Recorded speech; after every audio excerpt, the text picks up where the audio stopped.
September 11 was not the first time America was drawn into a war by an ambiguous incident.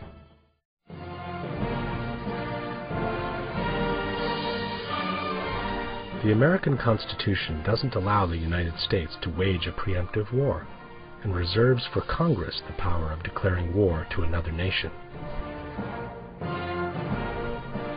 For this reason, every time a president has wanted to enter a war or to begin a new one, he has had to wait for a military incident, whether created or provoked, to justify the use of force in front of Congress and the American people.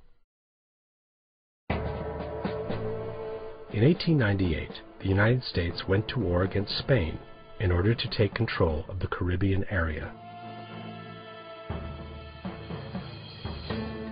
The pretext came from the sinking of the USS Maine, which was anchored near the Cuban island.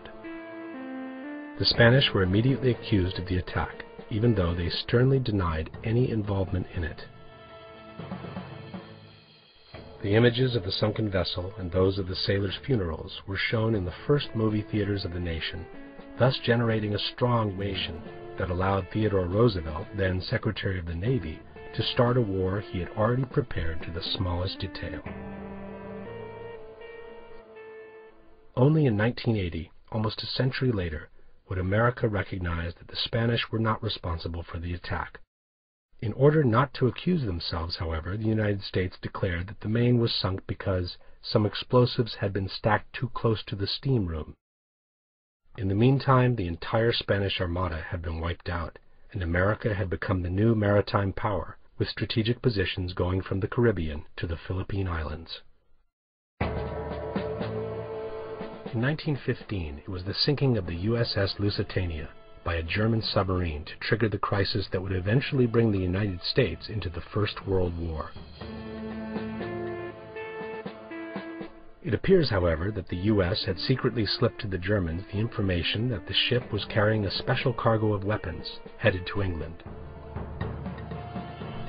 This provoked the reaction from the German submarine, which sunk the vessel on which more than 100 Americans were also traveling.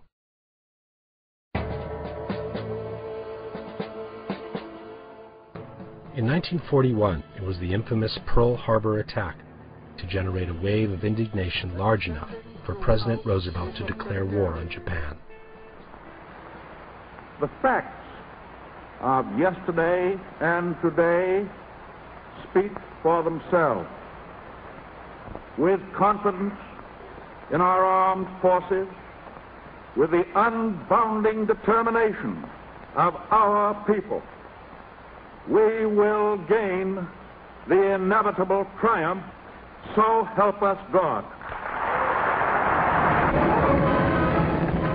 Almost 3,000 sailors died in the surprise attack.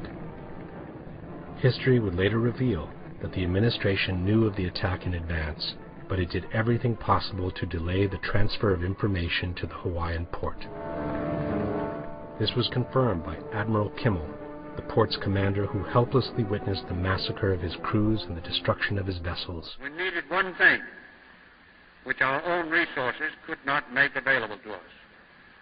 That vital need was the information available in Washington from the intercepted dispatches, which told when and where Japan would probably strike.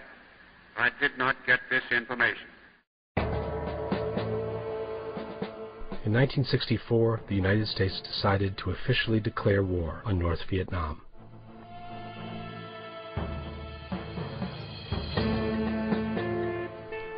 The war pretext came from the so-called Tonkin Gulf incident, in which North Vietnamese boats were accused of having launched torpedoes against the American destroyer Maddox.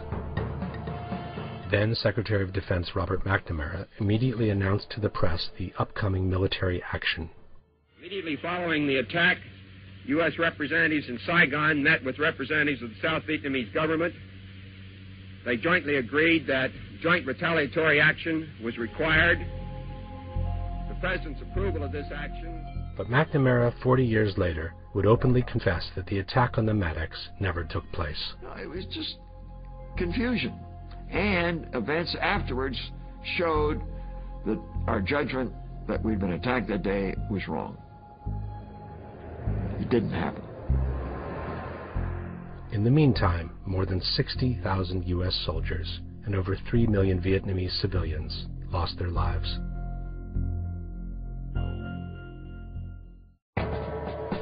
In 1990, the situation between the United States and Iraq had grown tense, and the group of neoconservatives around President Bush convinced him it was time to attack Saddam Hussein. The U.S. secretly informed Saddam that they had nothing against him taking over the oil fields of Kuwait, a territory the Iraqi dictator had always claimed as his own. Saddam took the bait, and Iraq invaded Kuwait. Tonight, the first pictures of the Iraqi invasion of Kuwait. At that point, Dick Cheney, who was then Secretary of Defense, gave Saudi Arabia some satellite photos in which 250,000 Iraqi soldiers could be seen amassing behind the Kuwaiti border. Fearing an invasion, the Saudis granted the U.S. the extraordinary permission to establish military bases on the territory.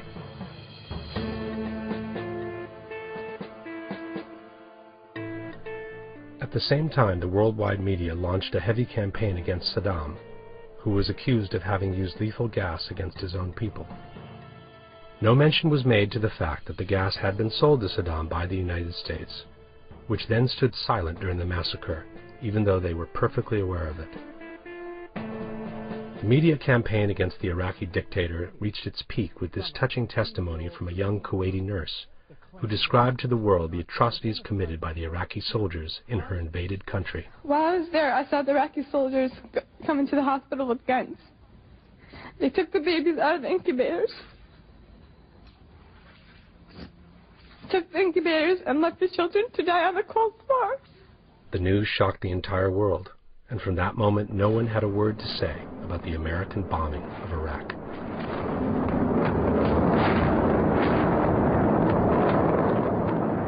Ten years later, some journalists stumbled onto a set of satellite photographs taken by the Russians over the same desert in the same days. It's what it didn't show that was more important. What you would have expected to have seen were tanks on the border. There were none that could be seen. There was nothing behind the border that could have supported that kind of number of troops and tanks.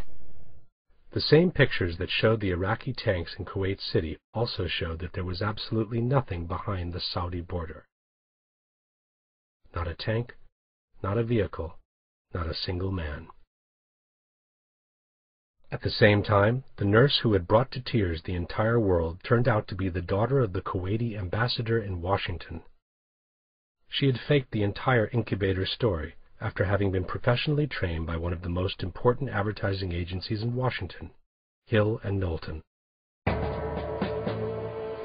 In the meantime, the U.S. had wiped out the entire Iraqi army and had managed to establish permanent military bases in Saudi Arabia. In a cruel and ruthless shooting spree, and against all international treaties, the U.S. Air Forces literally destroyed and turned to ashes thousands of Iraqi soldiers on their way back to Baghdad.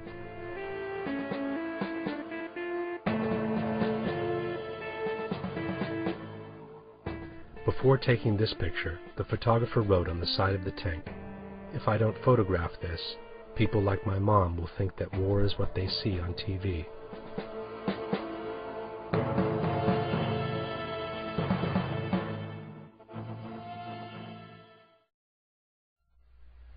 Besides the historic cases, there are also many plans of deception that, for one reason or another, were never used in the real world. One of them is called Operation Northwoods, a 1962 CIA secret plan that was declassified a few years ago. At that time, the United States was trying to regain control of Cuba, which had been lost to Fidel Castro's revolution 3 years before.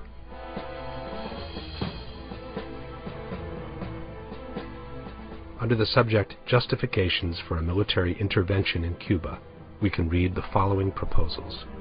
From the rendezvous point, the passenger-carrying aircraft will descend to minimum altitude and go directly into an auxiliary field at Eglin Air Force Base, where arrangements will have been made to evacuate the passengers and return the aircraft to its original status. What happens to those passengers is not clear. The drone aircraft, meanwhile, will continue to fly the filed flight plan. When over Cuba, the drone would be transmitting on the international distress frequency a Mayday message stating it is under attack by Cuban MiG aircraft. The transmission will be interrupted by the destruction of the aircraft, which would be triggered by a radio signal. Since also Flight American 77 disappeared from the radar screens before reappearing in the Pentagon area, could something similar have happened with the plane that hit the Pentagon as well?